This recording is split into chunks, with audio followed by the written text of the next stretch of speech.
Watch out for those weirdos. We are the weirdos, mister.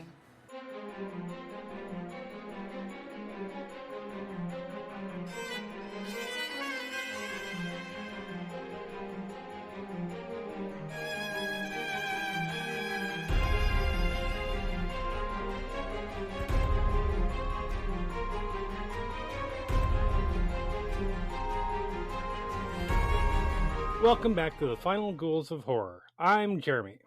I'm Holly. And I'm Al. We're three people who love horror and are coming at it from different perspectives of who we are, as well as very different levels of experience with the genre, which we're always excited to talk about. And this week we're breaking the rules of how to look after a mogwai as we look at the horror comedy classic Gremlins. What is it? It's your new pet. Number one, you gotta keep him out of bright light. Number two, keep him away from water. It's incredible. And probably the most important thing, don't ever feed him after midnight. Billy, what are these things? Gremlins.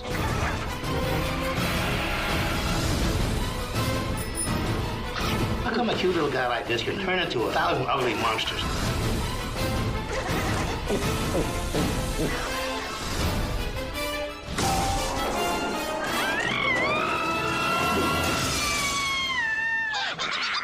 That was Mrs. Deagle. All right, so I think I'm going to start with L on this one because I'm excited to hear. I think Holly should have the showstopper here. L, what's your history with this franchise?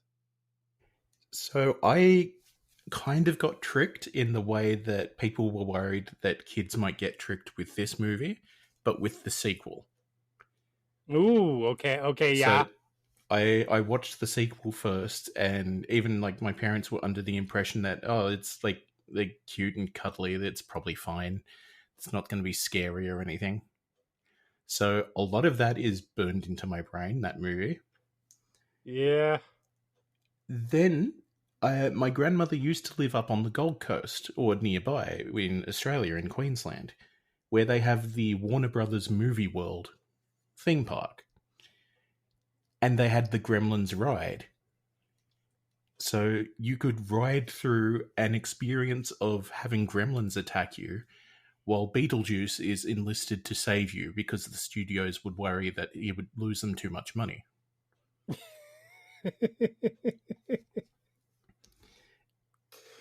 And yeah, then it's just like he crashes police cars into things. You're riding in a big film canister, and then he's sitting in the police car with Gizmo in full sunlight going, hey, I promised you I'd get you out, didn't I? Don't worry about why I electrocuted myself to kill all the gremlins. I mean, I have concerns about the narrative fidelity of this ride. Because if Beetlejuice is saving you, it's probably so that he can marry you way too young. Pretty much, I think. It's supposed to be the intent, but they obviously couldn't target it because how would you know who was coming in on the ride? Right. But yeah, he's Wow. like, yeah, no, the Warner Brothers Studios asked me to come in and help you guys out and save you from the gremlins. Don't worry, let's just get through all this. And in the background, the gremlins are destroying like the movie vault and all the production equipment. Mm-hmm. Very weird. And then eventually I got around to, after going through that experience, watching the original.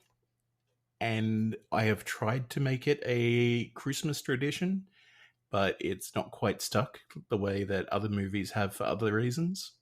But it's still a good one. Yeah, fair. I know for my part, I didn't see Gremlins in theaters.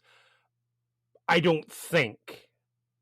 Like, this is... I am fairly sure that I didn't see it in theaters because I don't think my parents would have taken me to it. Because this is when I was like 8 years old. I know it wasn't long after that. I want to say it was probably right around when it hit VHS, which was basically right in time for Christmas 1984. Again, I would have been like 8, way too young, basically. But that's pretty much every movie. But yeah, I remember it being really popular at the time. I remember there was like, it was just kind of everywhere in the pop culture consciousness. That and Ghostbusters, for reasons we will learn. Most of what I remember from that early watch was the opening scene with Mr. Wing and the kitchen scene with Lynn, specifically the blender and the microwave. And I don't remember a ton beyond that. Gizmo being cute and that sort of thing. So, I mean, Gremlins has just kind of always been part of my life. Since then, I don't even know how many times I've seen it. It's a lot. The last time I saw it before for this episode was, at least according to Letterboxd, Christmas 2021. And yeah, it would be fair to say that this movie is a pretty big influence on my appreciation of dark comedy in general. So Holly, tell us your history with Gremlins. Sorry. So I have been very curious about this since I brought it up.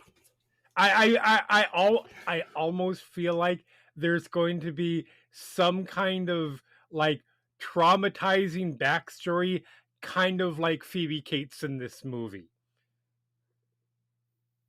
So, it does involve that, but not how you think. Anyway, so, as a child, I went to this summer camp, and it was very much a rich person summer camp.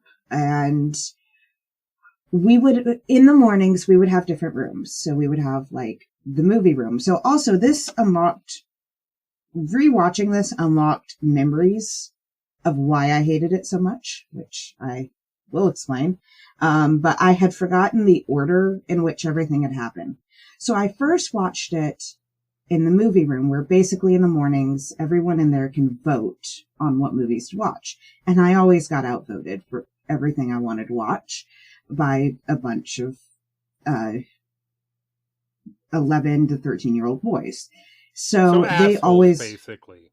Yes. Oh, they all were. Yes. Yeah. And they always wanted to watch Gremlins. I watched it the first time. I was like, I'm just not really feeling it. And then they wanted to watch it again and again and again. So that was one summer. And so after that, I was like, okay, I'm just not going to the movie room in the mornings because I don't want to watch Gremlins for the 150th time.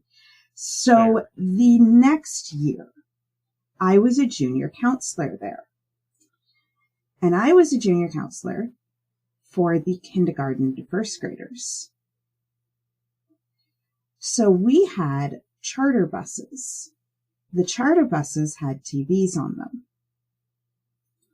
And so you could vote on a movie to watch when we were going on one of our field trips. And we, again, rich camp.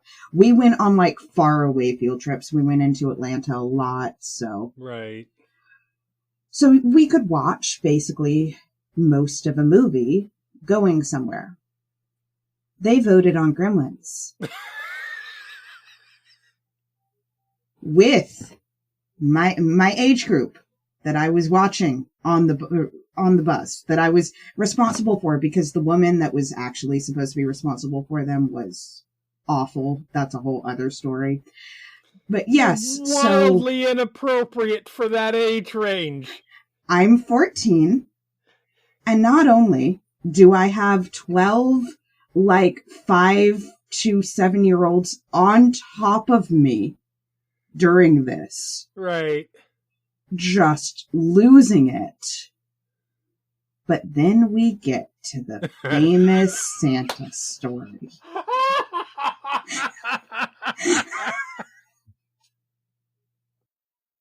Which is also why I despise that part of the movie so much. Yeah. Because that is how a bunch of little kids learned that Santa doesn't exist. Oh my fucking God. And they were freaking out and crying, and I was trying to cover it up the best that I could. I was trying to make up excuses, and I'm like, no, that's just when she stopped believing in Santa. That's not what that means. And yeah. And then afterwards, I went to the office of the guy that was head of the camp, and I was like, you cannot show this anymore. And then a bunch of parents started calling in and complaining because their small children came home traumatized. Right. So. Oh my God. That is, again, I watched this at probably 8. And I think that was a wildly inappropriate age to be shown, kindergarten. No, so yeah. not cool. Yes. So that was something I blocked from my memory. I knew this stuff happened. I blocked the order in which it happened. Because at first I thought it was on the charter bus that I watched it the first time. No, I remember it was in the movie room for 2 years, and I just got sick of it.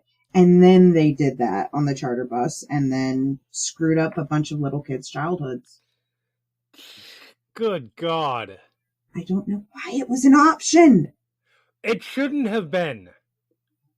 And we'll get into that, because I have thoughts on whether this is a kid's film or, that particular age range.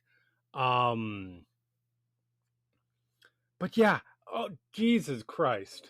So this was my first time watching it since that bus ride when I was 14. Mm-hmm. Okay. Well, I'm excited to hear what you think of it. As I said, there are comments I will read in a little bit. Fair. So before we get into the story and talking about the movie itself, let's get some production history. So Holly, take it away. Gremlins was directed by Joe Dante from a script by Chris Columbus. It stars Zach Galligan, Phoebe Cates, Hoyt Axton, Holly Holiday, and Francis Lee McCain. The original idea for Gremlins came from Columbus hearing mice in his loft and finding the skittering sound creepy. He wrote the screenplay as a way to show studios what he could do as a writer, not intending for the movie to be made. Then Steven Spielberg came in. Spielberg loved the idea and bought the script. He brought in director Joe Dante, who had experience with horror comedy through Piranha. Horror comedy had become increasingly popular at this time. The studios saw potential. However, the script had to go through some changes, as it was originally much darker, I can only imagine. For example, the original script saw Billy's mother get decapitated and Billy's dog get eaten by the Gremlins. Gizmo was also originally turned into Stripe, as opposed to them being different characters. Spielberg overruled that particular element, arguing that the audience would want Gizmo to stay cute throughout the film. I have arguments as to if he's actually cute. Dante cast the relatively unknown Galligan in the lead, and then populated the rest of the cast with more known actors. Cates was also known for her work in Fast Times at Ridgemont High and Private School. Axton had also starred in The Black Stallion and was a country singer. Holiday, who plays Mrs. Deagle, was well known for her work in the sitcom Alice. The then unknown Howie Mandel voiced Gizmo. Frank Welker best known as the voice of Fred from Scooby-Doo, Jabberjaw, and Megatron from Transformers voice Stripe. Filming took place in the summer of 1983 on the Warner Brothers and Universal Studio backlots. An original plan to have monkeys perform as the Gremlins was abandoned when the test monkey panicked under the gremlin head. They chose to use puppets and marionettes instead. Gremlins opened on June 8, 1984, the same weekend as Ghostbusters. Both films did well, and Gremlins ultimately grossed $212.9 million worldwide against an $11 million budget. Critic reviews were largely positive, though the violence was criticized. The film has an 87% Rotten Tomatoes score. It spawned a sequel, Gremlins: The New Batch, which was released in 1990, an animated prequel series on HBO Max, and a third film will be released in November 2027 if you want to continue the trauma. Some fun facts are Gremlins was one of two films that led to the creation of the PG-13 rating outcry over the violence in Gremlins and Indiana Jones and the Temple of Doom. Both PG films caused the MPAA to create the middle ground rating. Studio executives wanted Kate's infamous Santa speech removed, I can believe that, believing it was too ambiguous whether it was supposed to be funny or sad. Spielberg also didn't like it, but backed Dante's refusal to take it out. Barney the dog was played by Mushroom, who Dante said was a joy to work with. Spielberg almost picked Tim Burton to direct, but Burton had yet to make a full-length film at that point, so he went with Dante instead. Yep. That is... I just love the fact that Barney is played by a dog named Mushroom, and apparently was one of the best actors that Dante worked with on the film. That's adorable. Apparently they had trouble getting him to walk across the street properly, so they had to rig up fishing line. There was that one situation. Other than that, Dante called Mushroom the I don't remember the exact phrase he used, but he was whenever they had a situation where he wasn't sure what to do, he would cut to Mushroom, because Mushroom had the perfect reaction faces. Yeah, it's just delightful to me, because you hear so many stories of horror story, the old axiom of never work with children or pet animals or the like, because apparently it's fine if you work with Mushroom. So, we were getting the synopsis, a little bit of content warning here. There's a whole ton of gremlin gore. Pretty explicit. I don't know if that's the right term to use, but pretty bloody gremlin gore. Threatened violence towards animals, and as has already been alluded to, a story of Santa Claus / father trauma. I couldn't really think of anything else that is particularly content concerning, which is weird, because I do think we'll get into discussion of appropriateness soon enough. But that's kind of it as far as I could see. So, Elle, what is this movie about? So, Randall Peltzer is an inventor of modest abilities and questionable success.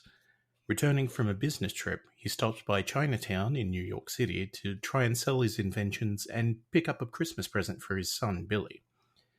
A young boy there takes Randall to his grandfather's shop, where he takes an interest in a small, cute, furry creature called a mogwai. Mr. Wing, the boy's grandfather and owner of the shop, refuses to sell the mogwai even when offered $200 for it.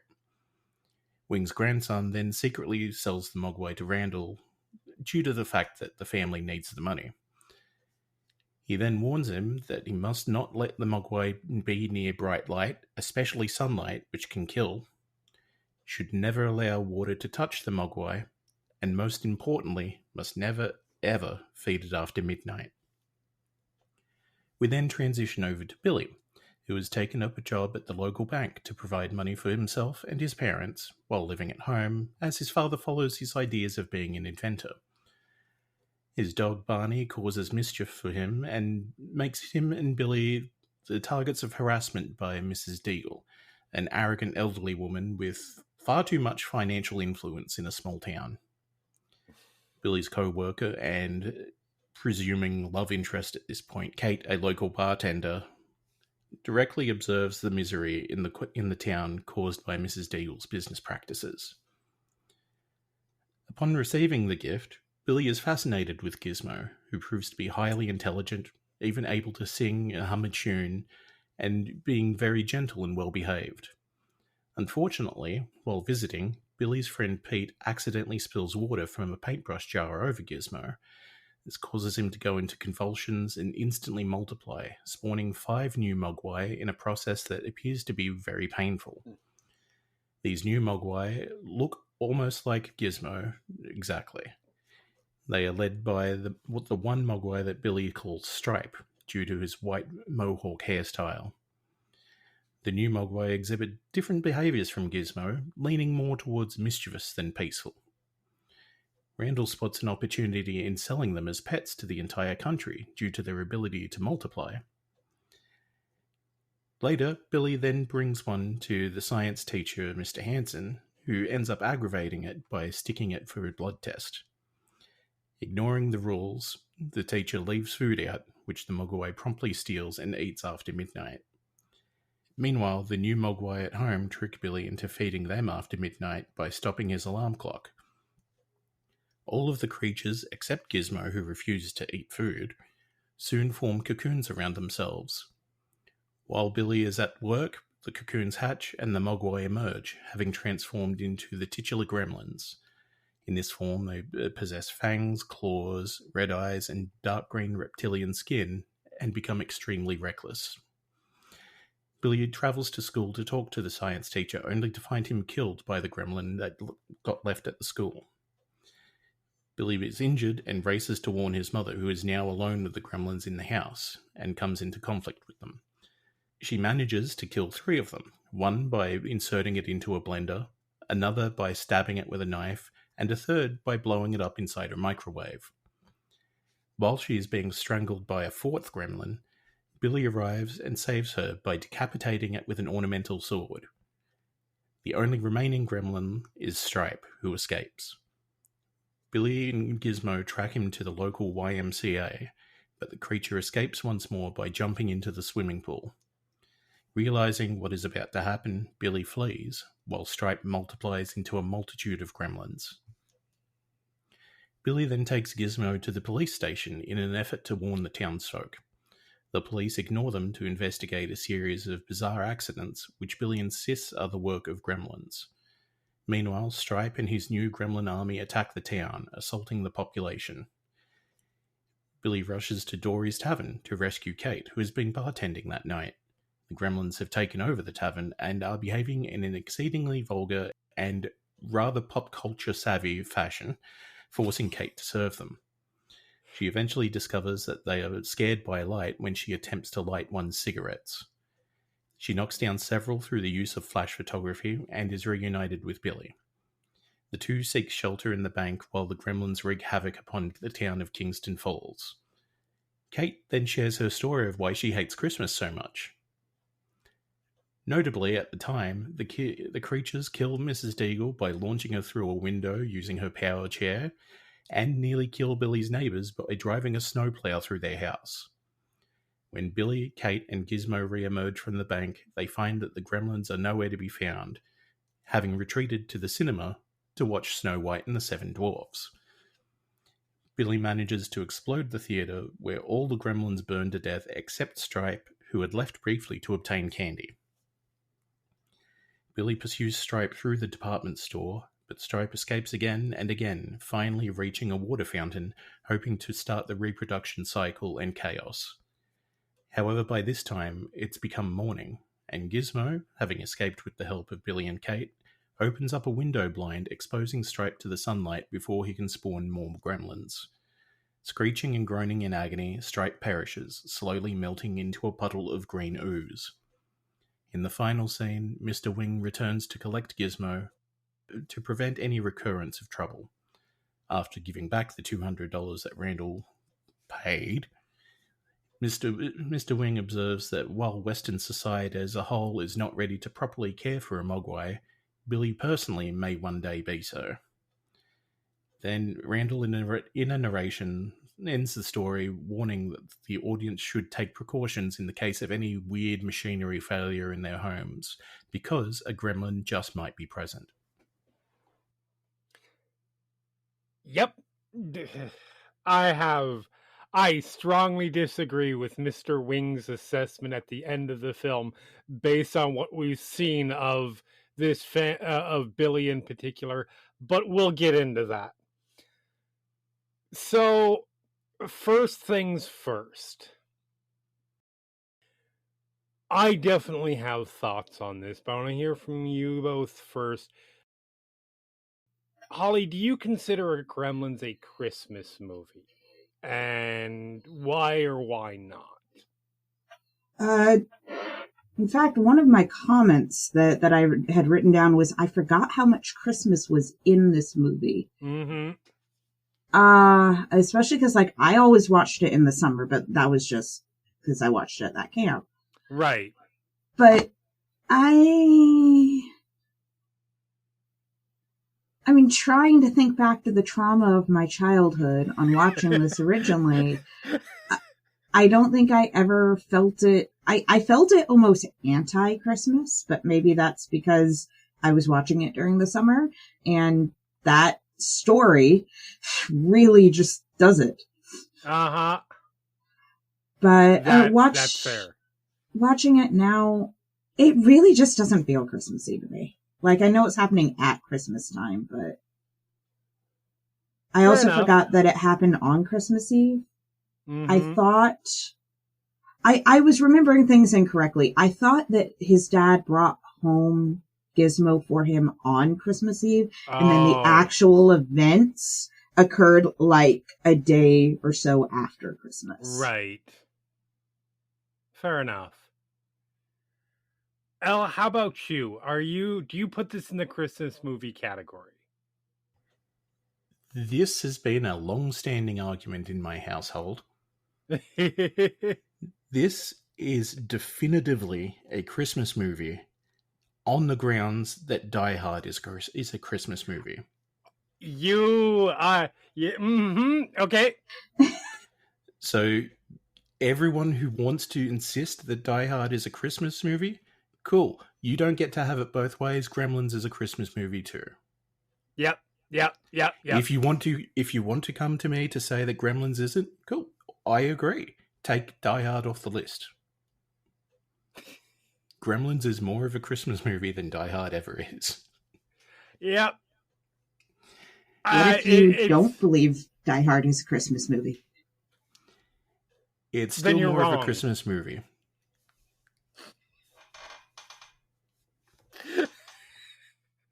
It's the age-old debate. No, I understand the differences of opinion there. It's funny, by all the tropes, neither are a Christmas movie, and I am perfectly happy with that. I only wield that as an argument to people who try to insist that Die Hard is a Christmas movie. It is a Christmas time movie, but not a Christmas movie. It is funny that you put it that way, because I do notes, and my specific notes for this topic read, and I'm just going to quote directly. It absolutely is a Christmas movie. If Die Hard is a Christmas movie, and for the record, I think it is, then Gremlins has to be. So, And I do, for the record, think Die Hard is a Christmas movie. I understand it takes place at Christmas, but there is enough Christmas-themed stuff in there that it applies, and it is something that I watch during the holidays. So I don't think just theming is enough to make that justification. It's like there are the story elements and, like, as I said, the tropes that would need to be adhered to or at least acknowledged in order to qualify it. So the one argument I always heard is like, oh, but it's Christmas, that's why no one's there, and that's how the terrorists could get in. Like, yes, but you could change that to literally any holiday and it still works. Is this a President's Day movie? Is it an Easter movie? The exact same thing? For sure. I would argue, I will put it this way, and we'll bring this back to horror. Silent Night, Deadly Night. Unequivocally, there is no possible way you can argue that it isn't a Christmas movie. It is a Santa serial killer who is running around chopping people up on Christmas Eve day. I don't remember. It's Christmas Eve. Yeah, Christmas Eve. And all that stuff. It doesn't have the whatever you would call the Christmas narrative elements and thematic stuff in it. But it is a Christmas movie. There is no way you can argue that that's not a Christmas movie. I see, for me, the criteria of a Christmas film, I do think it has to be set during the holiday. So, like, for me, Christmas movies, the movies that I watch every holiday season are The Ref, which is a Christmas set comedy starring Dennis Leary. Die Hard. Love Actually. Don't At Me. I hate that movie. I understand everybody that hates it. I understand how fucking gross Andrew Lincoln's character is in the movie. I adore the rank sentimentality of it, and if nothing else, the storyline involving Liam Neeson and his adopted son or stepson is full on, unadulterately a great story, fully well acted. I will give you that. Emotional beats. There are small parts of Love Actually that I get that I don't love, but for the most part, like, that's a 4.5, 5-star film for me, just because I appreciate how it looks at a bunch of different types of love. That's a whole rant. That's a whole nother story. That's probably a whole nother podcast, because it is definitely not horror. Anyways, back to Gremlins. I mean, it's set in the season. It has all the accoutrements. I would argue it is themed around the holiday. That's just not its primary theme. And we'll get into the many other themes and things that I think sometimes are a bit undersold. But to me, this is unequivocally a Christmas movie. I get why it doesn't work for some people as such. I think my biggest sort of ruling on that is, could you substitute any other holiday and it makes no difference? Yeah, that's fair. And I don't think you can do that with Gremlins. For Silent Night, Deadly Night, as you were saying, it's like, okay, Santa-themed serial killer, again, 4th of July. Does that track? Wouldn't work so well, yeah. Die Hard, 4th of July. I don't think it would work as well. I understand the point that you're making, but I think there are enough elements of it in there that, yeah, I can see the point that you're making, but I don't necessarily agree. No, that's fair enough. And I mean, I'm the same sort of with Gremlins in this. It's like you could substitute a different holiday in and it still works. So it's not ranking as a Christmas movie. But I really don't think that you can substitute other holidays in on this one.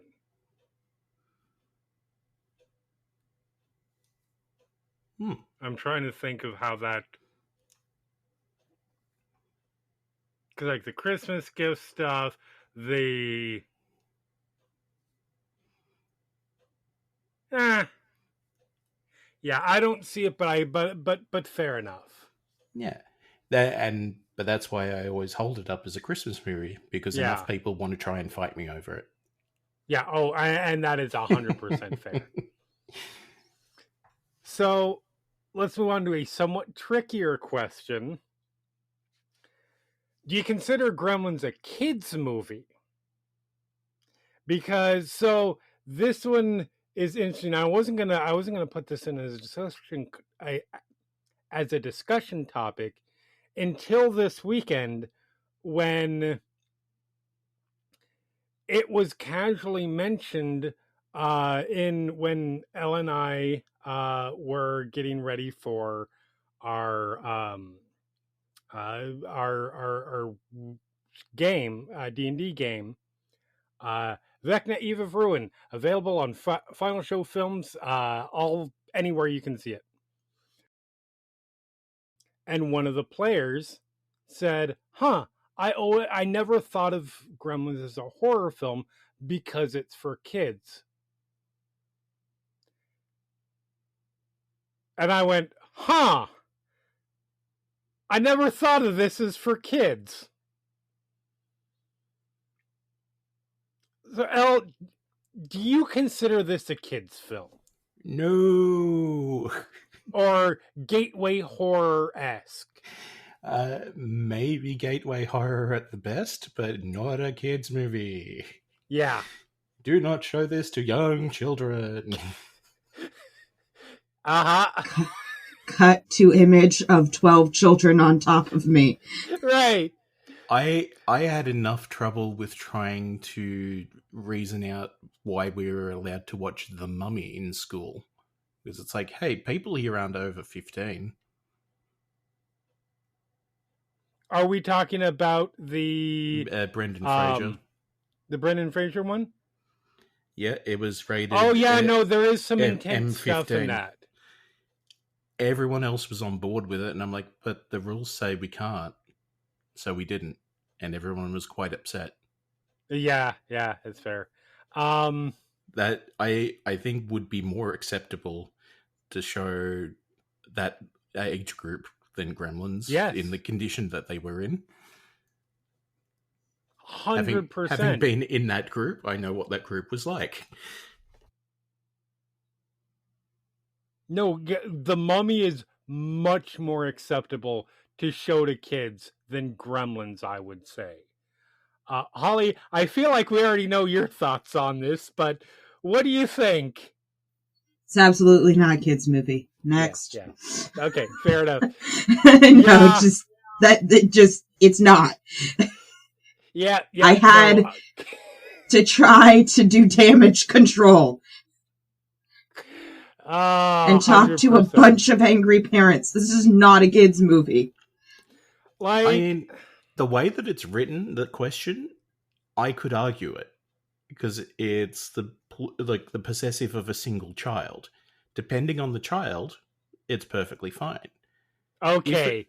If the apostrophe was in the other... in. But that makes a difference. Because then it's like, is this generally acceptable to basically all children? No. But depending on the child, they may have a better understanding of, where fact versus fiction comes in. Right. Or are better equipped to handle shocking imagery. Yep. And this isn't just me being pedantic about grammar, because it actually does have a point to it. I'm very sorry about it, but no, you're good. Listen, grammar is important. There is a very big difference between let's eat, comma, grandma, and let's eat grandma. I have to help my husband jack off a horse. Yes. Yep. Yeah. In the family group chat for my sister-in-law's birthday, someone put, "What time are we eating, Kira?" And her response was, "I want to live." Legit. Yeah, look, I like I said, I watched this when I was like 8. I was also 8 in the 80s. And I watched a lot of things earlier than I should have. Like, I watched Hellraiser when I was probably about 13. That does not make Hellraiser a kid's movie. Oh, I was 10. You were 10 when you watched Hellraiser? Maybe. That explains so much about you, Holly. I had a child. Complimentary. But this is where like good parenting comes in. Do you actually know what your child is like? And do you know 100%. the content of this movie? Are you able to pair those two together to be an understanding parent of, this is fine for my child, I would not show this to children? Correct. Like, I understand why people, particularly people who haven't seen it, would view this as a kid's movie. Gizmo, it sounds like we're going to have a debate on this, but Gizmo is cute. The Gremlins are very Looney Tunes-ish. There's a lot of sight gags and jokes, but it is dark as shit. It is gory. I think I think it's too dark to be considered gateway horror even. And it's certainly not something that I would say, oh yeah, totally, without knowing the kid, oh yeah, totally let your second grader watch it. It'll be fine. Then again, it's not something you would leave as a potential option at a sleepover. Yeah, or at, a camp field trip. Yes, it's like you may have it in your house for your child, but you take that off the potential list when their friends come around because you don't know them. Correct. Definitely take it off the list and put Hellraiser on. I mean, mine was Scream 3, so yeah, fair. Because if you're gonna traumatize the kids, traumatize them with the classics. Or Scream 3. I was traumatized with Shining. You watched Hellraiser when you were 10. I have to believe that has some factor in there. I had already sat through The Shining. My mother thought I was ready. Okay, but the level of escalation, even from The Shining to Hellraiser. Sink or swim, kid. We will cover that one at some point. Hell, I would love to see us cover all 4 of the first eventually. That's way down the road. But, I don't think my father realized everything she showed me. No! Because he wasn't home for that one. Holy shit. Anyways. So yes. So we're all on the agreement, not a kid's movie. No. So this is arguably one of the most well-known horror comedies out there. Also, I just want to say, I wish I had been going to even at 8. I would have loved to go to the theater that weekend and do the double billing opening weekend of Ghostbusters and Gremlins, because holy shit. Nothing on... The Barbenheimer has nothing on that. 100%. Grimbusters. Grimbusters, yes. Love it.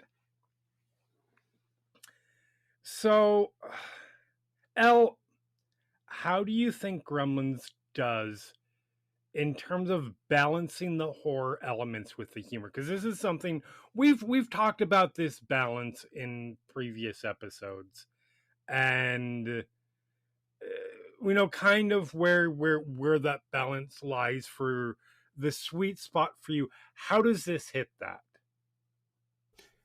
I think it weirdly goes slightly too childish with the humor.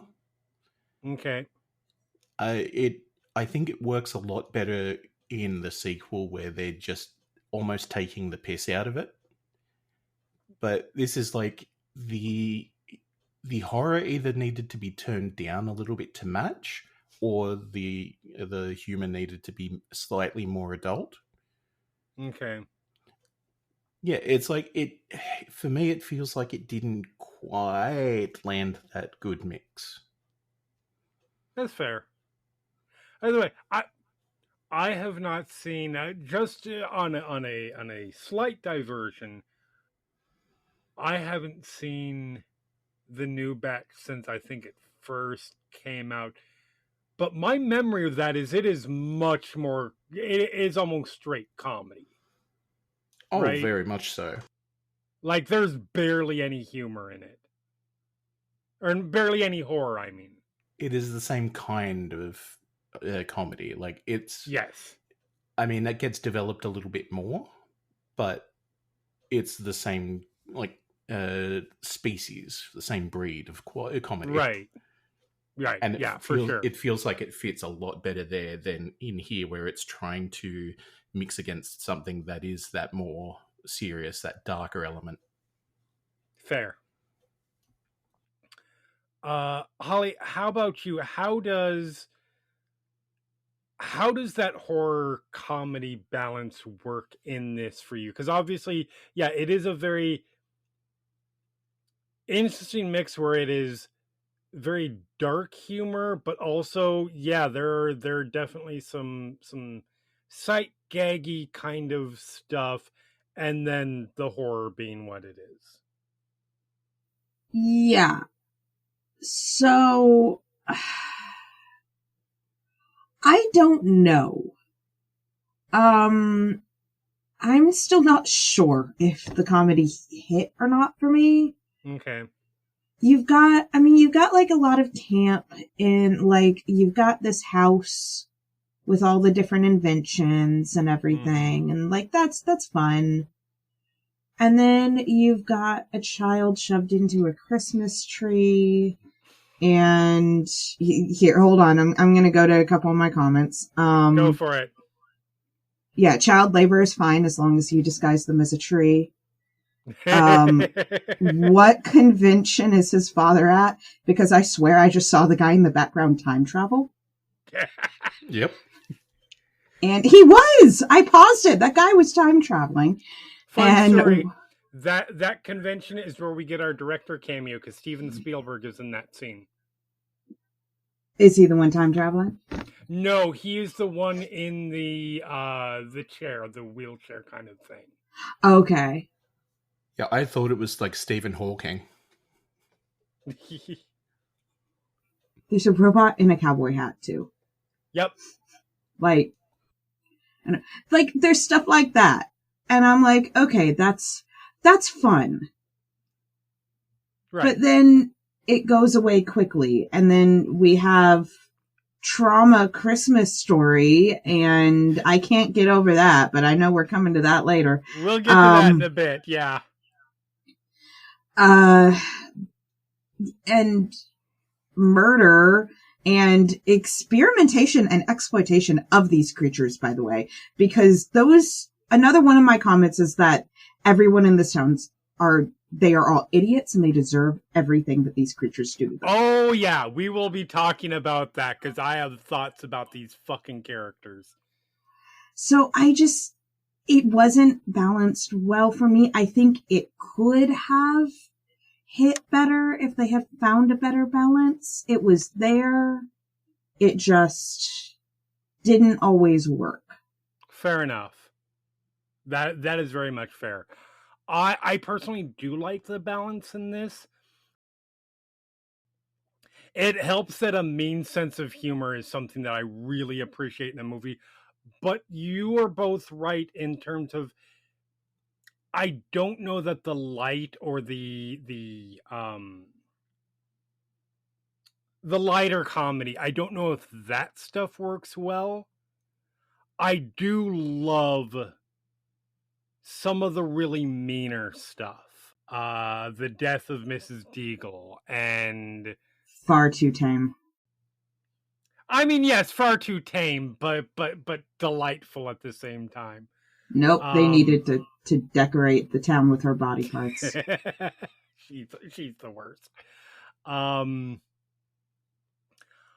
really like the balance. I can absolutely understand why it doesn't work for you guys. And the horror stuff, I would argue, regardless, is really, really good. Like, Dante really treats the Gremlins as dangerous villains, and there is some good, solid suspense. There are some shots that are of, like, the Gremlins and, shadows of them against the wall and stuff like that. This is shot like a horror film. In fact, I would almost argue that while there is a lot of mayhem in this and there is some really gross stuff, this feels like if you took a straight comedy script and you shot it like it was a horror film. For me, it works. I can get why it doesn't necessarily work for other. I enjoy sort of the mischievous sense. I don't know that not even the pop culture stuff, because I think the pop culture stuff is okay. But the sight gag, Looney Tunesy stuff, the thing that always sticks out to me for this, because it makes absolutely no sense whatsoever, is when Kate is in the bar, trying desperately to serve all of the Gremlins, and the flashered gremlin makes no sense to me whatsoever. They're not wearing clothes in the first place. Right. They're already creepy. I don't know. I don't know. It doesn't work. It is one of the few moments in the film that I really get taken out of it by the gremlin antics. Like, everything else generally works for me fine. Even in that scene where we have a few kind of weird moments. We have the card playing. We have the gremlin in drag for some reason. That stuff I'm okay with, because it's sort of general, and you can kind of see where they might get to that point. Like, that gremlin happened to wander by the department store and walked in and found a wig and some makeup. Sure, makes sense to me. The flashing thing makes no sense. And it's one of the examples where I think they let this will be a gag that I think is funny get in the way of like distract from narrative.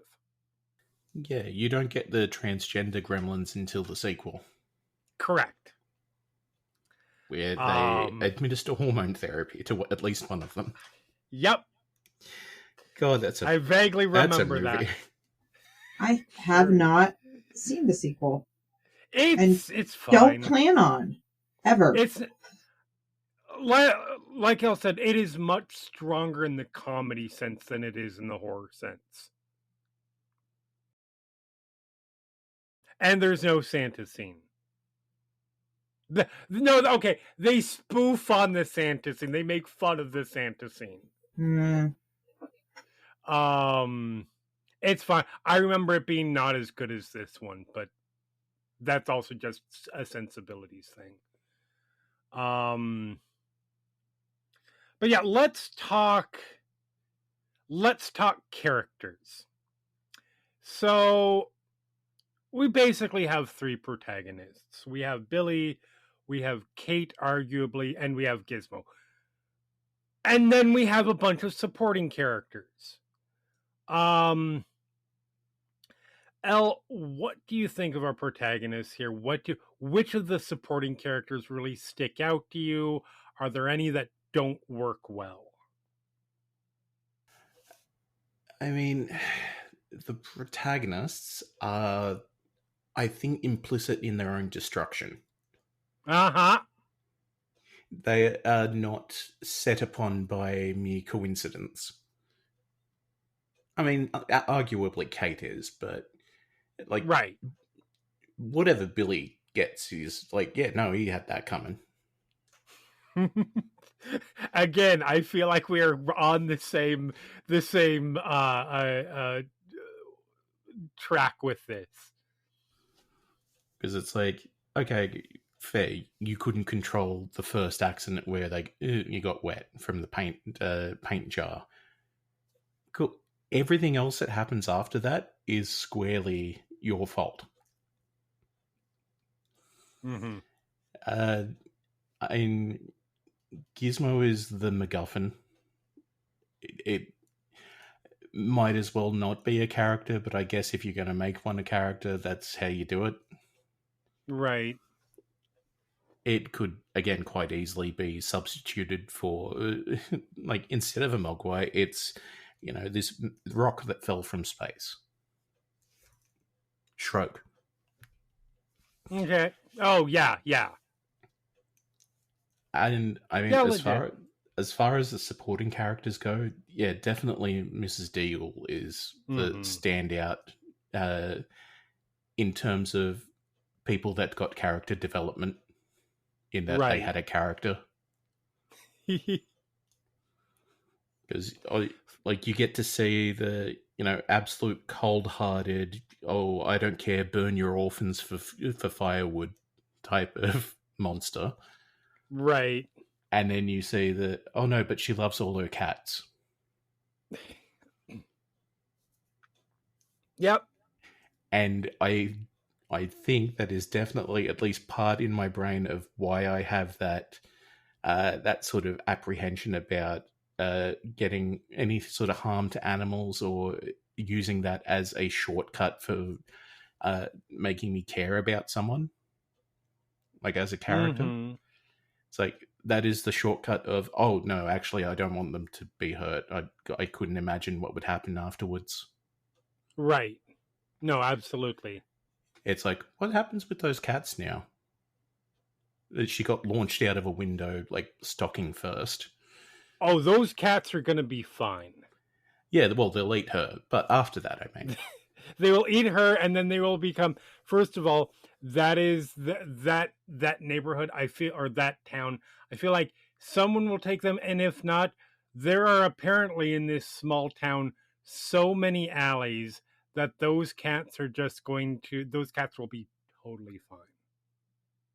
I can just see them, like, finding a gremlin corpse to feast on, and then that spins off into a completely different horror movie. Uh-huh. It's like the theory of Daredevil is related to the Teenage Mutant Ninja Turtles. Wait, what? The ooze that blinded Daredevil also fell into the sewer to create the Ninja Turtles. That was almost semi-canonized, which is also why they fight the foot, because Daredevil fights the hand. Oh my god.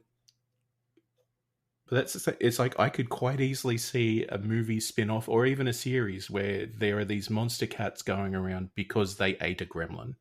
Right. Absolutely. I was surprised you didn't, like, know that. I had never heard that theory, and it's wild, but all of a sudden, holy shit. Like, in the very first Teenage Mutant Ninja Turtles comic, it is all but spelled out explicitly. Like, you could almost see where they've taken the first Daredevil comic and traced over it to then do the rest of the comic. You know what? I can see that because really, Ninja Turtles, I mean, that's going to be a whole nother tangent in and of itself. But Ninja Turtles are basically a spoof on Daredevil, Batman, all of those kind of dark street level heroes. Mm-hmm. So that makes sense to me. But that's their origin story. Yep. So, Holly, again, we've got our 3 protagonists, basically. We have a whole cast of supporting characters. Which of these characters stick out to you? Good. Which characters of them stick out to you in a bad way, if any? Like, I don't know. I don't, like, relate to any of the characters in this. Okay. And I'm sorry, I do not find Gizmo cute. I find him slightly terrifying and weird, and how is it not strange that he is speaking English? Because he's a Mogwai. Oh, it's like, here, son, here is this interesting creature I found. Oh, thanks, Dad. This weird thing. Thank you for this strange demonic creature that knows English that I can't give water to for some reason. I mean, yeah, listen, I've got, I'll get into it very soon, but I have thoughts about the Peltzers as a whole. But that, I mean, how do birds know English? They don't, but you know what I mean. I can understand from a narrative standpoint why they would be like, huh, the weird cute or not cute furry thing is, I can absolutely understand. It reminds me of Ewoks, and I hate Ewoks. See, they don't remind me of Ewoks as much as they remind me, and Gizmo preceded these, and there is a completely untrue urban legend that he inspired them, but they remind me more, he reminds me more of a Furby. Oh my gosh, you want to talk demonic creatures? I have Furby experiences. I was thinking Furby, but then also like troll dolls or like Garbage Pail Kids. The things that kids liked and thought were cute has changed somewhat, but also not as much. True. Absolutely true. And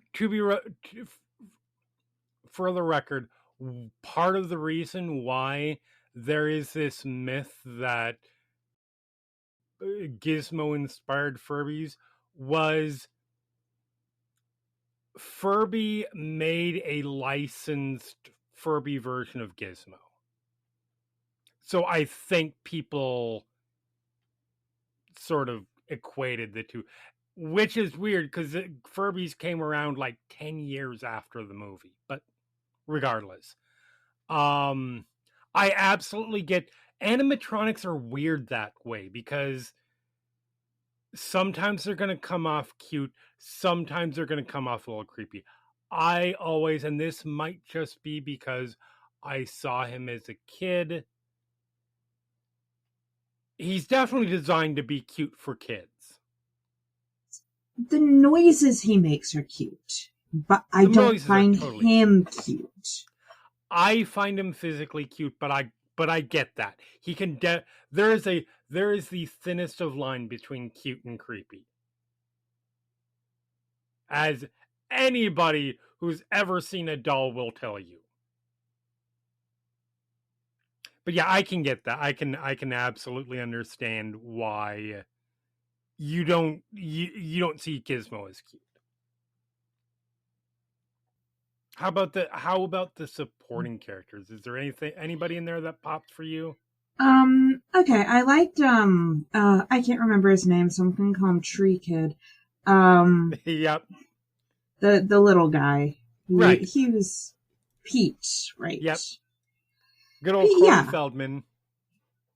Pete was fine. I liked the mom because she was not playing around. Lynn's a badass. Yeah, that was a part I liked because this was not strange noises, let me go see. No, she was armed. She fought back, and I truly appreciate that. Yep. For sure. So my theory on the protagonist, first of all, I think we are supposed to view the whole Peltzer family as the protagonist. And I think they kind of are. They are not the heroes. No. They are, I would argue, they're the most well-meaning of the Kingston Fall families we meet. But let's run through their shit. Dad basically steals Gizmo. I know he paid $200 to the kid. That's not how buying from a store works.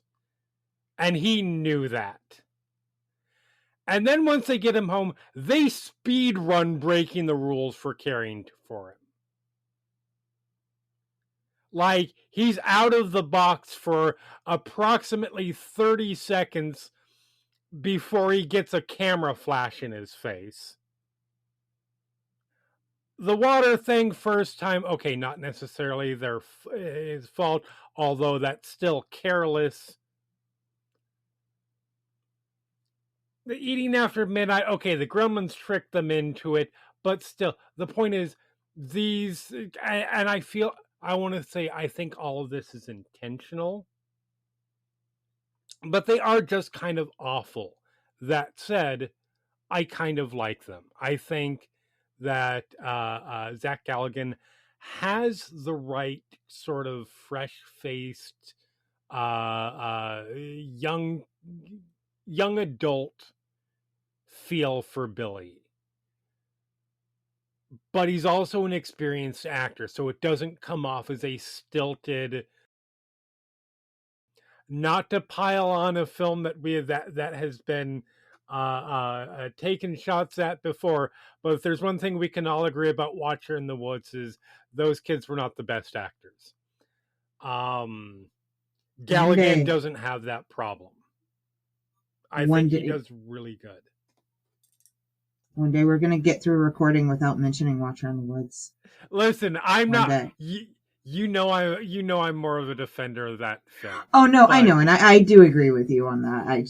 Those kids, holy shit. I think that for all of his faults, and there are a number of them, I didn't even get into the fact that when Gizmo multiplies, a process that was very clearly very painful, Randall's first thought is, how can I commodify this? Mm-hmm. But, like, for all of those faults, he seems to be a decent-ish dad who definitely cares for his family and is trying to provide for them. Fair enough. This is the 80s. We're grading good dads on a curve, and fairly decent. And yes, Lynn is a badass. Gremlin killing spree is the absolute highlight of this movie. One of two highlights of this movie. I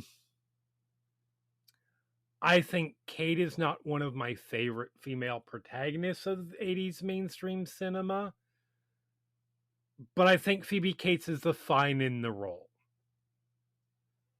I think Gizmo, for however we may think of the look, I think the character is legitimately charming. I think basically the puppet carries large portions of the movie on his back. Supporting characters, Polly Holiday, standout characters as Mrs. Deagle. She's evil. She knows it. She loves it. I'm all in on that character. I think a lot of the other people nobody's bad in this movie. There are no stick out like a sore thumb kind of characters here. But no, the only other people that stand out for me are Dick Miller, who's Mr. Futterman, just because he is a comfort blanket for me in terms of supporting characters in 80s and 90s films. Like, he is one of those character actors. He's in, like, Tales from the Crypt, Demon Knight. He's in Chopping Mall. He's in Night of the Creeps. There's at least 1 or 2 episodes of Amazing Stories that he's in. So I always like seeing him in the movie, even if the character wasn't much. And then Stripe is great. He's just a good villain. Other than that, I don't think anybody super stands out.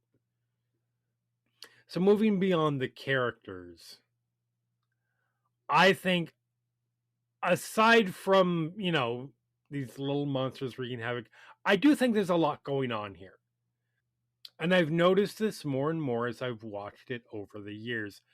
This is a very satirical film as far as I'm concerned. It feels like it takes a look, and not a complimentary one, at the quote-unquote American values of the 80s. Mrs. Deagle is a heartless capitalist. Randall is, like I said, his first thought is, how can I make money off of this creature that I have? I mean, it was already trafficked into the country, but this creature that I have participated in the illegal trade of. Even I think it's Christmas themes in terms of like, Kate is not a fan of the holiday, and there for reasons that she explains very iconically. But there's a great scene where she's talking about how with Billy, about how you're not really allowed to like Christmas, or you're not really allowed to not like Christmas. That's just kind of a smattering of what's going on, because I do think there's a lot that this film touches on. Elle, how well do you think this film hits on those themes, and are there any of them in particular that stick out to you, or any other ones that you may have noticed? It all feels very stereotypical of those sorts of themes and values and whatnot.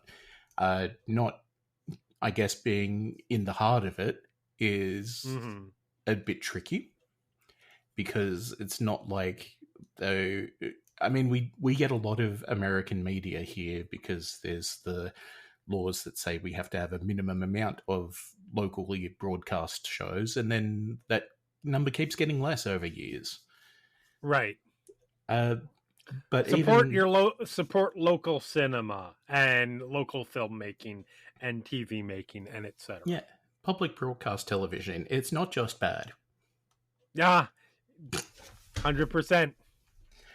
But like, watching it, it's like, yeah, you've taken these elements and just cranked them all up to 11 because you are condensing them into this small time package. Mm-hmm. So I don't know how true to form these are or aren't in terms of, like, from the American perspective, but from what we get, it's like, yeah, no, this is just, I guess, par for the course, maybe a little bit exaggerated. Right. But that's America for you. That is fair. It's like I am one of several people who don't live in the UK or America, and apparently that's very confusing to some people. But the one that always has jumped out to me personally is the Christmas pushback. It's like, you have to like and enjoy Christmas, and you have to not even think about what is involved with it because it is tradition. and that means we just do it the same. Yep. I think when we were doing the Halloween episode, the trick or treat, I should say, Right. It's a bit different down here. So our Christmas is, it is so hot no one wants to do anything. Please, God, do not put anything in the oven. Like, we are going out to the beach maybe if the sun's not out. Yep. Yeah, your Christmas is our, like, 4th of July. Yeah. So imagine your standard 4th of July weekend. You are doing everything that you would do for Christmas, including the clothing, the costumes, everything. No, thank you. Yeah.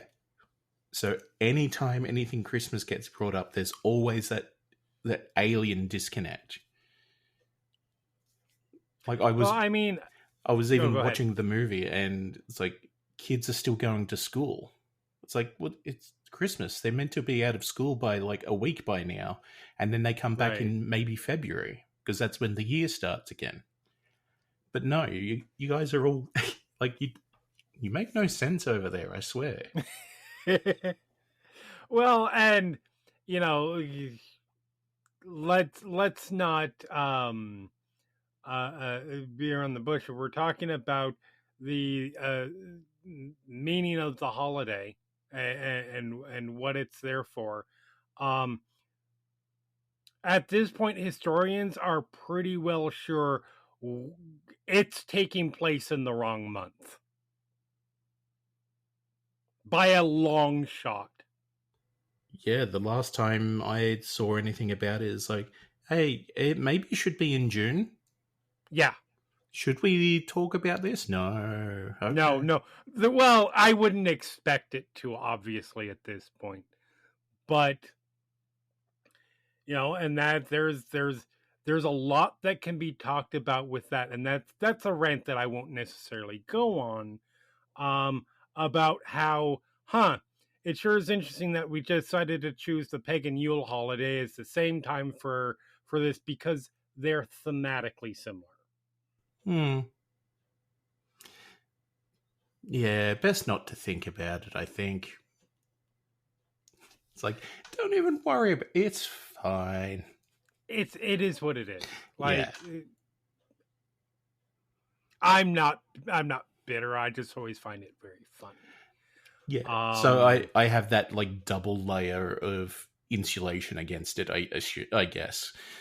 Right. Like, well, I'm thinking through logically and it doesn't make sense. But also, all the trappings don't make sense. Right. A bit. Why? Pourquoi? Legit. Holly, how about you? How does... it's kind of it is, as amped up as it is a little bit subversive in how it approaches a lot of this sort of American value kind of stuff. How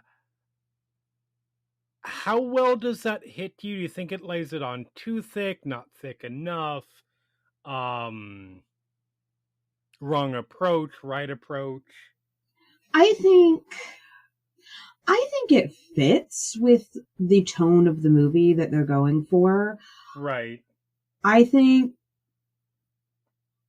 said before, like, the movie, there is camp there, and they were going for a lot of camp, and I think it just adds to it on how over the top, like, characters like Mrs. Steagall, and she very much reminds me of what's she called? The Wicked Witch, but I can't remember what her name is at the beginning of Wizard of Oz. But yeah, I was going to make not the Wicked Witch. I was going to make what's her fucking name from Annie? Mrs. Hannigan? Yes. Miss Hannigan. Sorry. That's who she always reminds me of. We're not going to get into my Annie. Annie's one of my favorite movies. We're not going to get into my rant. Miss Hannigan has many different layers depending on who's portraying her. Anyway, we're not. I could spend all day on that, so we're not going to get into that. But yes, I see what you're saying on that. But yeah, it's over the top. You've got greed. I do agree with the Christmas thing. Like, I know Austin does not like Christmas that much. Like, and he'll tell people he likes it for the kids. Like, we have kids. But beyond that, it's just, I know at the bakery, it's a really busy time. It's kind of a nightmare time of the year, and he's always there that time of the year, and he's also just really tired of the over commercialized, and I agree. It's just gotten to be a little too much. And yeah, you're not allowed to dislike Christmas. Nope. You have to start buying Christmas stuff before Halloween. Because that's when it's out on the shelves. Like, they push Halloween stuff aside. Yeah. The time that we're recording this is the middle of November. I am already fucking sick of Mariah Carey. Yeah. Oh, I'm sick of her all year. Back in your cave till next year. I'm sick of her, like, all year round. Hey, you're not wrong. My sole consolation is that there is an alternate universe in which she's sick of me singing Christmas songs every year. Yep. She's just trying to do her groceries and then just hears me on the radio again. And she's just like, oh, for God's sake. It's like, yeah, now you know. It's the only thing that gets me through, because, like, I work retail. I have... Oh, yeah. As you said, about mid-November, the music has been on for 2 months already. Uh-huh. I am very sick of Christmas songs, because we don't even get the real ones, because they're too expensive. So at least I don't have to hear Mariah Carey or Wham or... I don't know, what's his... from the Beatles. Elvis? Oh, John Lennon? Paul McCartney. Oh, Wait, which McCartney one? God, he does a few. Okay. But, yeah, it's just... No, it's all the absolute worst cover versions you could think of. They added, I think, a Glee version of Let It Go this year.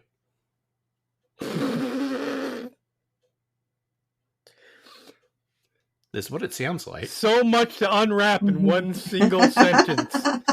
Yeah. It's not good. I just watched Jeremy die.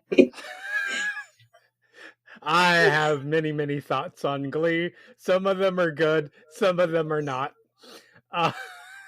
I feel like I think you and I probably agree on a lot of the I think we agree on a lot of Glee stuff, yes. Yeah, at the very least, I'm taking my own back by playing the Gremlins theme song. Fair. I have a lot of thoughts on a lot of stuff, but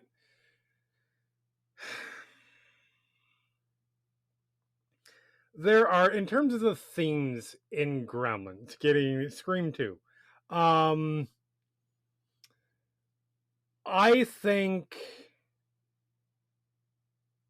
think Joe Dante and Chris Columbus do a good, and Steven Spielberg, because he was very hands-on as an executive producer here. I think that they do a decent job here. Because I don't think this is a message movie. And so I treat it differently than a movie that is, all capitals, trying to say something. I don't think that this is necessarily trying to make any big, bold thesis statement, but I appreciate that these themes are in here. I think there's a lot going on in this movie that is subversive for 1984 in terms of how it approaches concepts like the American dream and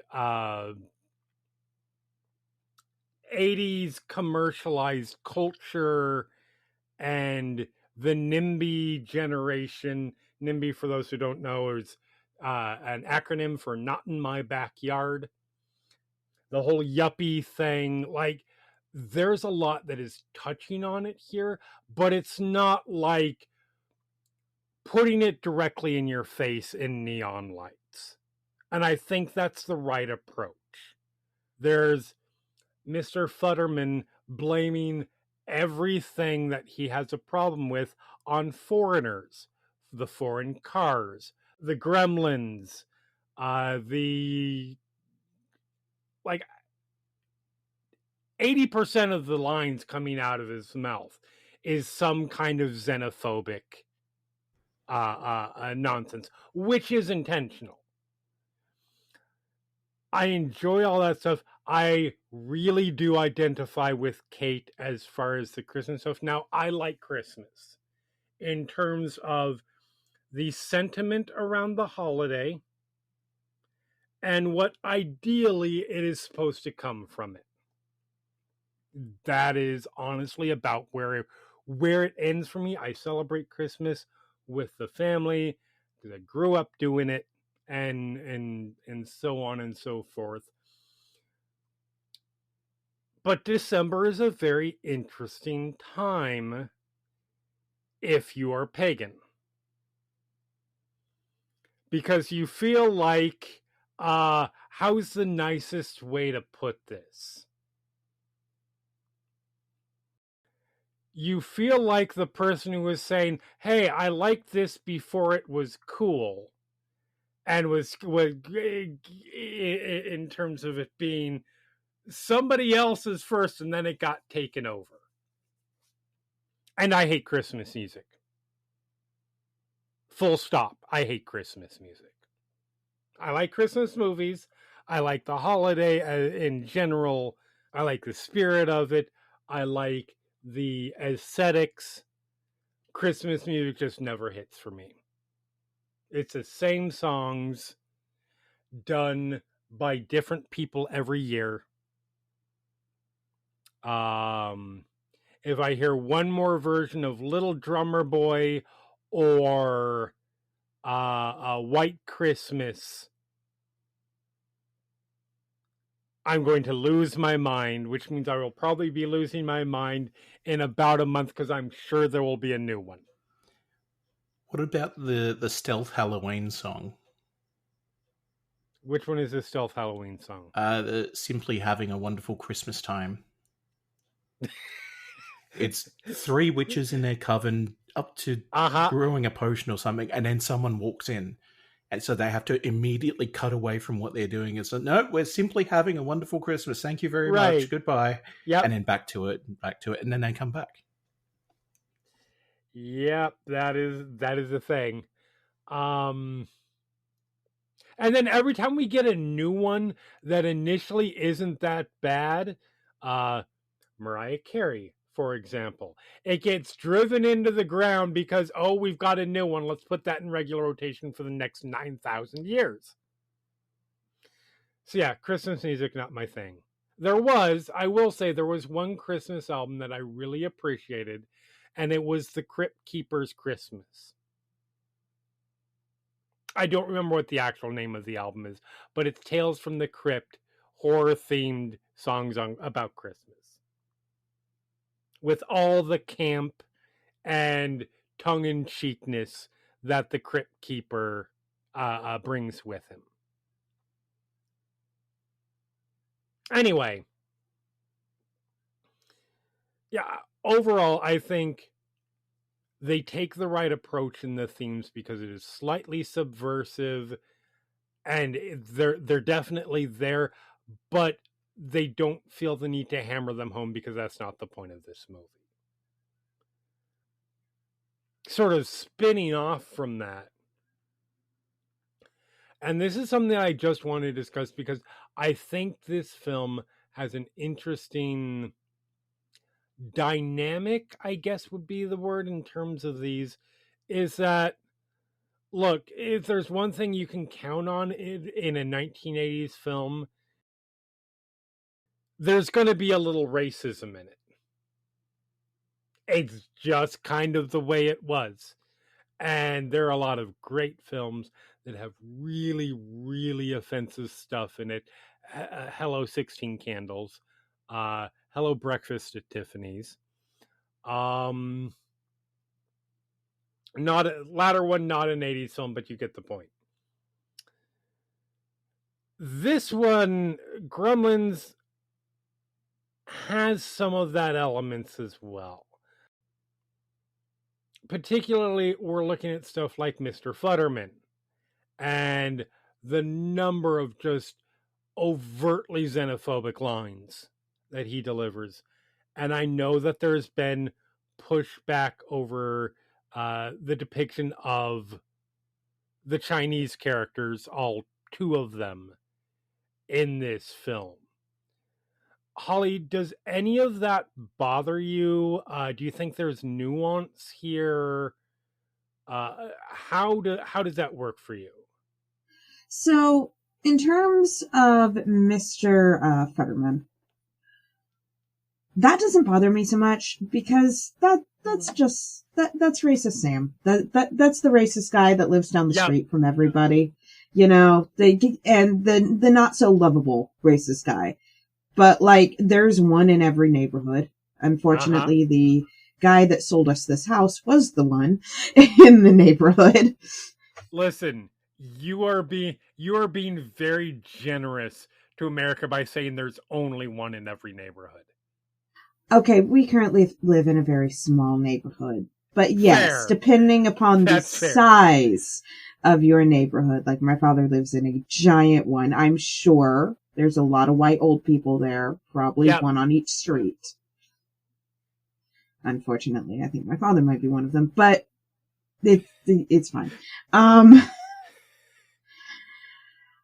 But yeah, so that doesn't bother me as much because I just feel like that's kind of a trope in movies. Mm-hmm. The Chinese characters could maybe some help was needed there. Maybe another pass especially at the script there. The old man, yeah.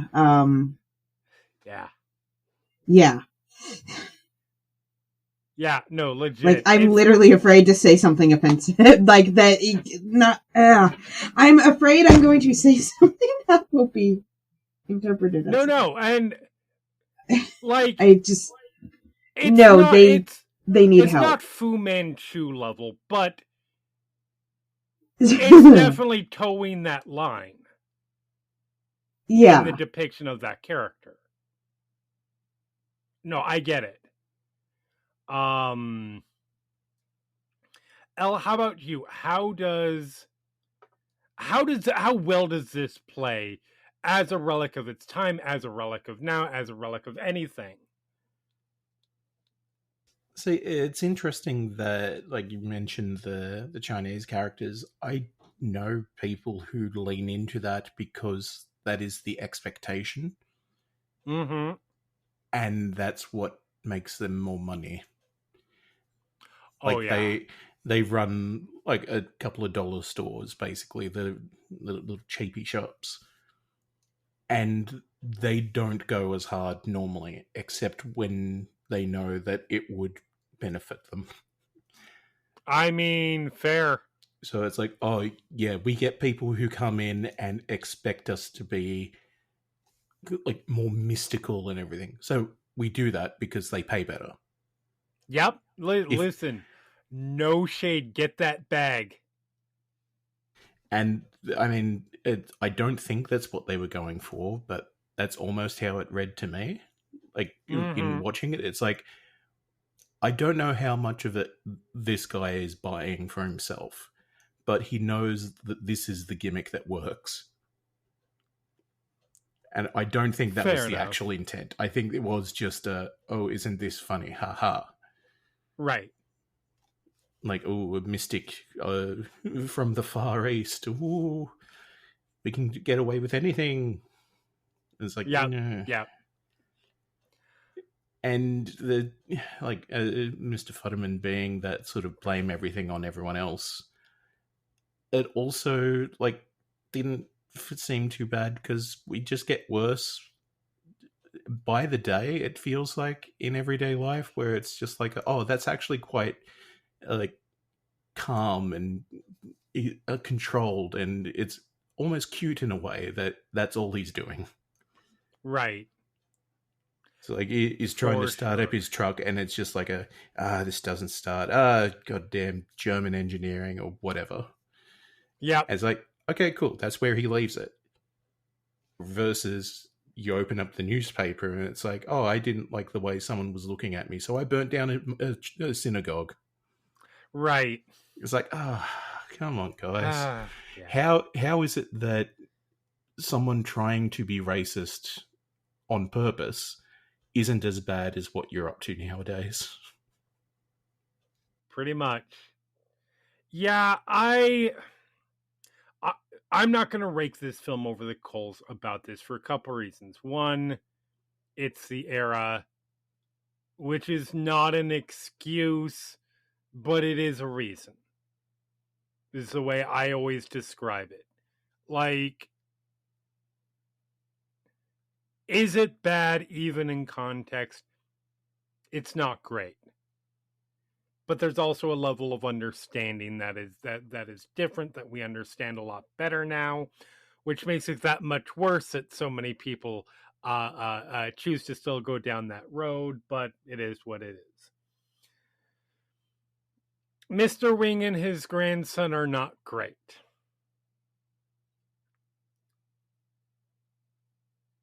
That said, I do kind of appreciate them at least a little bit more than, and listen, I adore this movie, and I think there's a lot more nuance in this movie than it gets credit for, but Big Trouble in Little China,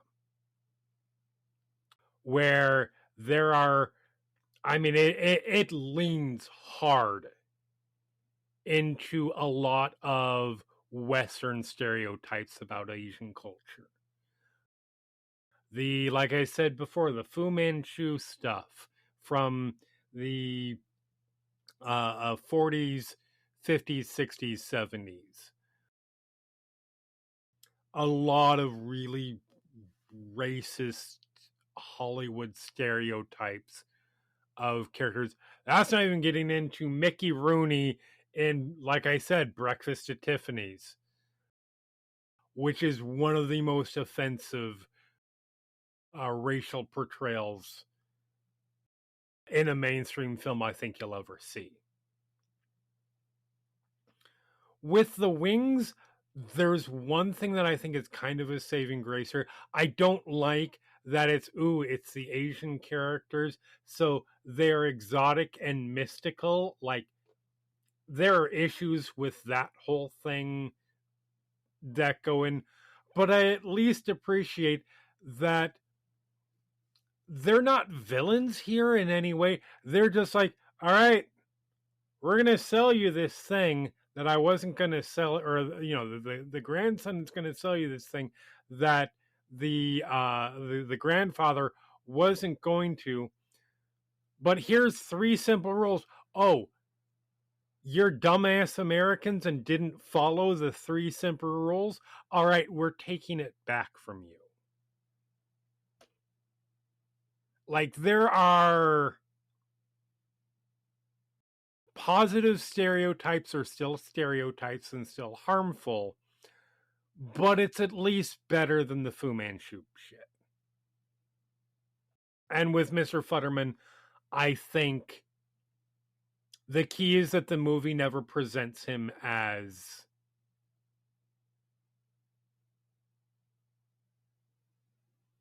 positive, I guess would be the way to put it.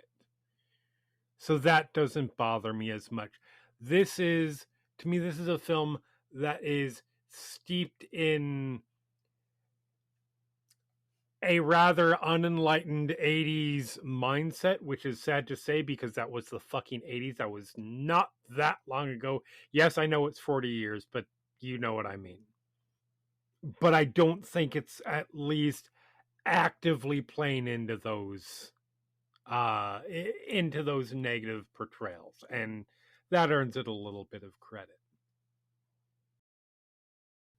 So finally, I feel like you cannot talk about this movie without talking about Dead Santa Dad.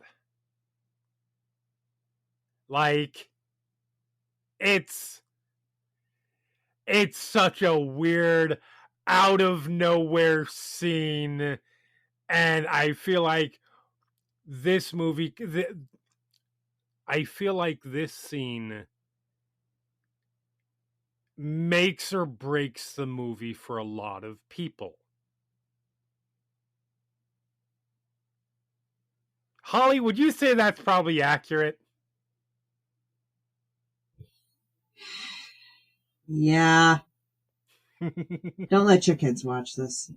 No, do not let your kids watch. Don't let your young children watch this. Yes.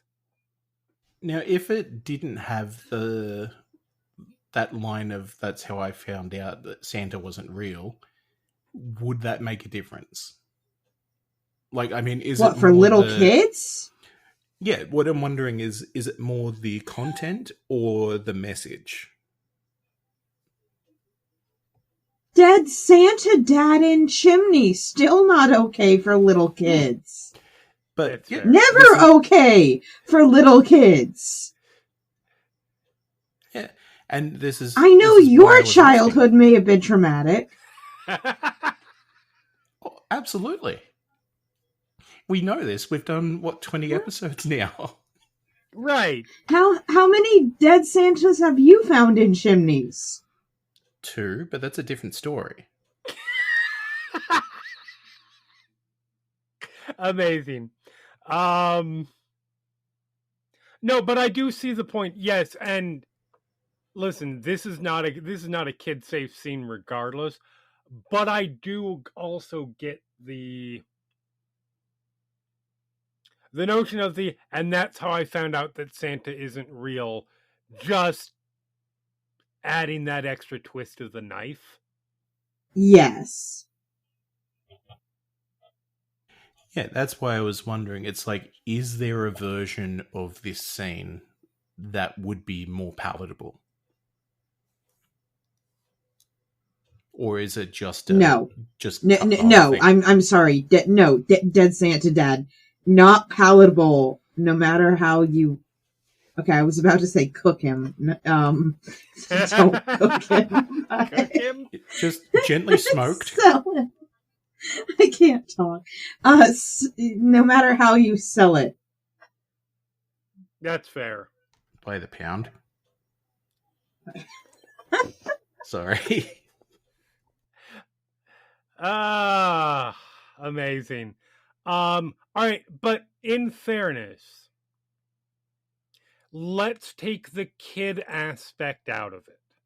I know that's very difficult for you, Holly, because personal experiences, which is kind of the point of our podcast.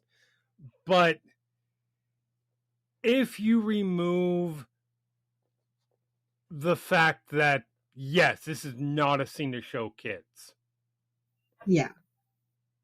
How well does it work for you? Like, just within the context of the movie. Okay. I hate you because I'm going to do something I didn't want to do. Yep. I'm going to defend it. I think it Thank works you. for her character. I think it helps cement the tone of the character of Kate. And without this story, you're really missing a lot. And I hate you for making me say that. The way you said that through gritted teeth. Amazing. Yeah, fair. I'm sorry I pulled that out of you, but I'm not really that It's sorry. fine. No, you're happy. Yes, I am. Elle, How do you feel about Dead Santa Dad? I don't think it lent hard enough into it. I knew it. That is a weird way to phrase it. I understand. It feels like it comes out of nowhere because there's not enough build up to justify what you get. Okay. Like, this is from what we see, it's going from like a 1 or a 2 to then jumping to a 10. Whereas ideally you would have it go 1 to 2, maybe a 4, maybe a 7, and then you get the big hit. Oh, see, that's where I disagree with you. I love the fact it does get set up, kind of. We get the I don't like Christmas. I don't want to talk about why, and that to me is enough setup. I think I wanted that little bit more, bit more spice on the Santa pork. Fair enough. I love the fact that it goes from like 5 to 100 in nothing flat. Because one of the reasons that Joe Dante really wanted to keep this in, really wanted to keep this scene in. Again, the studio executives were like, we don't know if this is happy, this is supposed to be funny, this is supposed to be sad. And Dante was like, yes, exactly. That's the point. And this is the crux of the film. And I agree with that. I think Dead Santa scene, or Dead Santa Dad scene, is the scene that epitomizes this movie as a whole in terms of its tone. If the scene doesn't work, I don't think the movie's going to work for you. And if it does work, I think it really punches home what kind of movie we're watching. I almost wish it had taken place earlier. That is my only issue with this scene, is that it completely stops the momentum of the plot. Which I don't think is necessarily the worst thing, because I think that I think you do kind of need to slow it down a little bit at that point, but it hard stops it. And I feel like if they had pulled this scene back a little bit further, I don't know how you would make this necessarily work, but if it took place like just before the scene where Lynn goes to town on the Gremlins in the house, that would have been a better placement for it for me, in terms of like the ebb and flow of the movie. I get that narratively that doesn't work, but you could make it happen. Outside of that, I love that it goes from 1 to 1,000. I think it is the right level of what the fuck is going on here that the film needs. But I also get that it is very ambiguous in terms of, am I supposed to be laughing here? Am I supposed to be horrified? Am I supposed to be sad? Mommy, what's he saying about Christmas, about Santa Claus? Like, all of that, I get all of those problems. For me, it works. I understand why it doesn't work for a lot of people. But for me, it very much is emblematic of why I adore this movie. So, before we get into our final thoughts, let's do some recommendations. if you like this movie, if this movie was something that you want to see more of, or something similar. Elle, what do you have for a related recommendation? So I actually have two. Go for it. I have Critters, Yes. and the sequel I think works just as well, but it's not anywhere near as the comedic shift as you'll get with Gremlins 1 and 2. Mm-hmm. The other one, Leprechaun.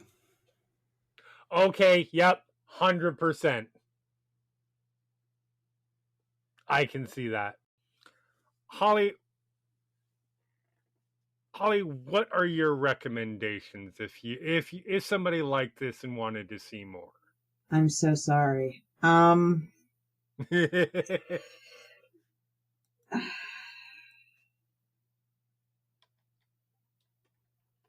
Okay, so I'm very torn because I'm like, should I lean more towards like gateway horror type stuff because, or should I go more hardcore? I think I'm gonna go more gateway horror right now. And I would go with The Witches. Oh, okay, yep. The 1990 version, not the remake, 1990 version. Right. That's fair. That's a good one. So I have done a sudden switch because mine was also Critters. We finally doubled up on a recommendation. Yay. I don't watch a lot of movies. I like Critters a lot. I think it's, for people who aren't familiar with it, Critters is one of a ton of Gremlins ripoffs that came out in the 80s. There was Ghoulies, there was Hobgoblins, there was Munchies. There are a bunch of these movies. Critters is arguably the best of them. And it's basically, the Critters are basically like a horror version of Stitch from Lilo and Stitch. And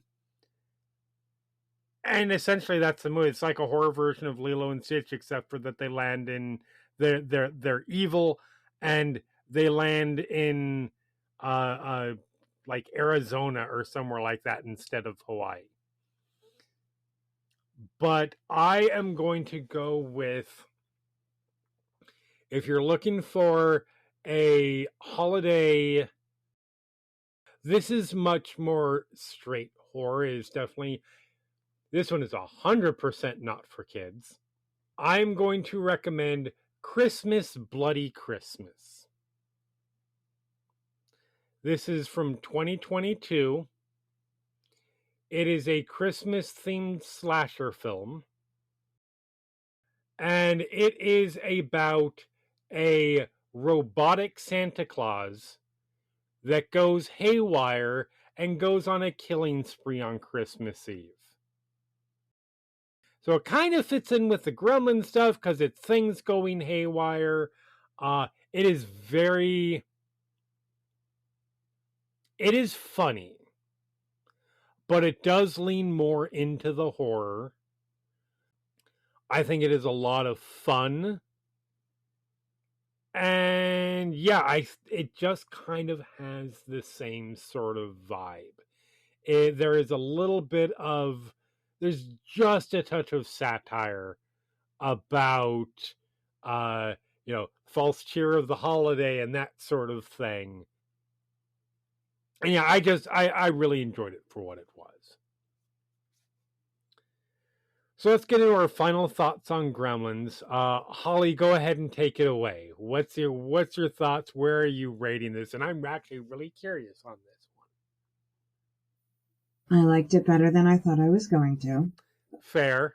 I understand the appeal, but it's just not for me. Mm-hmm. So I'm going to give it 2 traumatizing Christmas stories out of 5. Fair enough.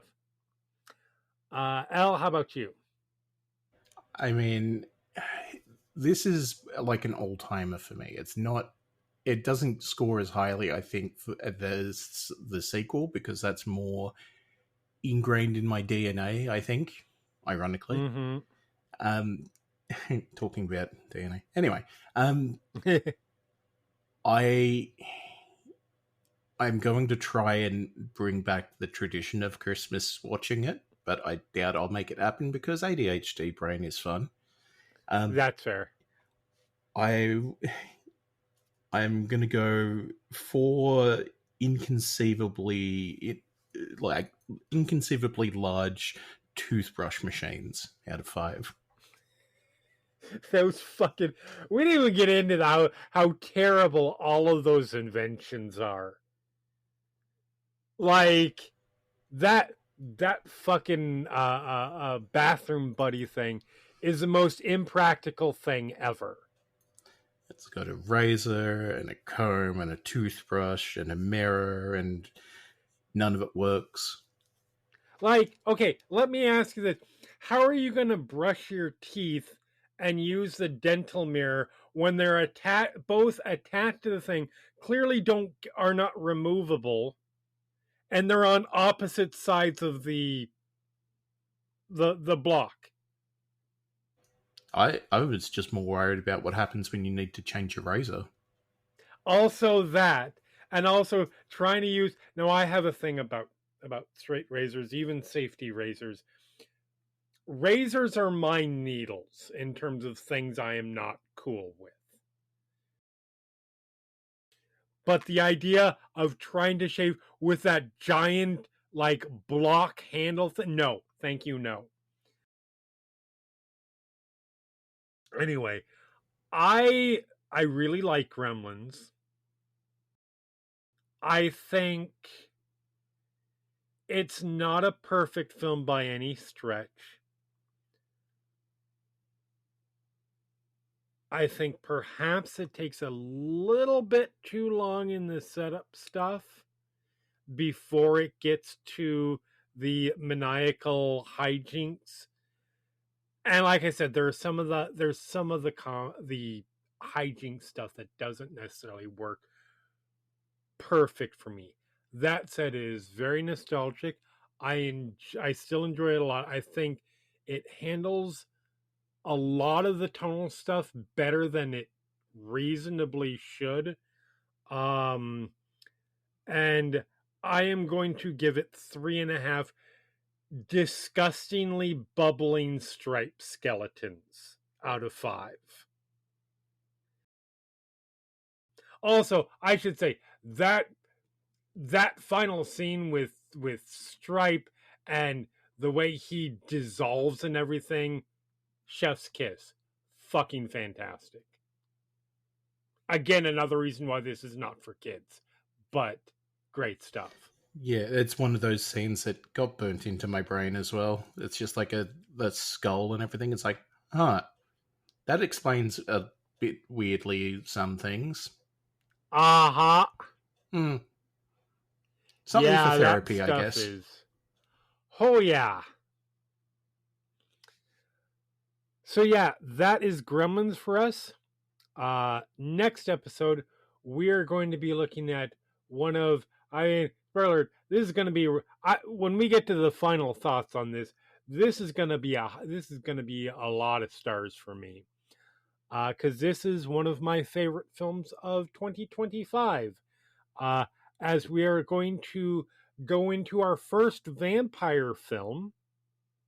Surprised it took us 22 or 21 episodes to get to that. In Ryan Coogler's fantastic period vampire piece, Sinners, starring Michael B. Jordan, Haley Steinfeld, and a whole bunch of other fantastic actors. I'm really looking forward to talking about that film with you guys. Lot of fun, really, really enjoyable stuff. So that's the next episode. Meanwhile, you can find us at whatever podcatcher you prefer. We are on Blue Sky, Instagram, and Letterboxd at Final Ghouls Pod. Now, we give you this show for free. it's easy to find. The least you could do is do a rating, a review, podcast catcher of choice, 5 stars preferably. Otherwise, Holly and I will have to eat Jeremy. It's the way it's got to go. Oh, I don't want to do that. I did not agree to this. I know. hate the taste of human flesh. Don't make me do this again. This is why, guys, you need to give us a rating and review. All right? We don't want to resort to this, but lean times, you know? Please don't let me become long pork. Meanwhile, while I am still alive and uneaten, you can find me at jthomas411mania on Blue Sky, Letterboxd, and Instagram. You can find me at shards@kind.social on Mastodon and Shard System on Letterboxd. And you can find me at Holly Culp on Blue Sky and Miniature Magic 18 on Instagram. And you can find all of us playing role-playing games at Final Show Films on Twitch and YouTube. Elle, what is our horror book survival guide tip for this episode? Once you've shot the monster 6 times and it still hasn't any effect, throwing the gun at it isn't likely to help.